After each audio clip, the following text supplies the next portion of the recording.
Bonjour à toutes et à tous, je suis ravie de vous retrouver pour ce nouveau JT. Voici les titres de ce jeudi 4 juin. Plus-value de cession de droits sociaux, déclaration sociale nominative et pratiques commerciales. Plus-value de cession de droits sociaux pour commencer cette édition. Pour le calcul de l'impôt sur le revenu, les plus-values de cession de droits sociaux réalisées depuis le 1er janvier 2014 par un membre d'un groupe familial peuvent bénéficier de l'abattement renforcé pour durée de détention des parts ou actions.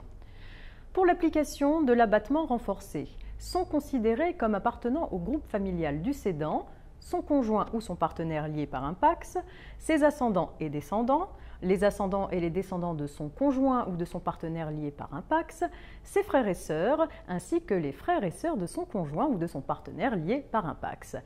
L'administration a précisé qu'il n'est pas envisagé d'étendre ce périmètre aux descendants des frères et sœurs du cédant, notamment à ses neveux et nièces. Déclaration sociale nominative à présent. Depuis l'établissement des payes du mois d'avril 2015, certains employeurs ont été contraints de passer à la déclaration sociale nominative, la DSN. Ces entreprises ont donc transmis leur première DSN le 5 ou le 15 mai 2015. Le service de dépôt DSN a indiqué que lors de ce passage, des incidents techniques ont été rencontrés sur environ 3% des cas.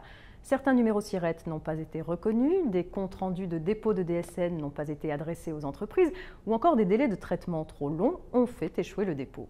L'administration a précisé que ces incidents étant pénalisants pour les entreprises, il ne sera pas appliqué de pénalité sur l'échéance DSN d'avril si les URSSAF compétentes ont pu vérifier que les absences SIRET ou des délais de traitement trop longs ont conduit au report de dépôt. Et on termine cette édition par une question concernant les pratiques commerciales.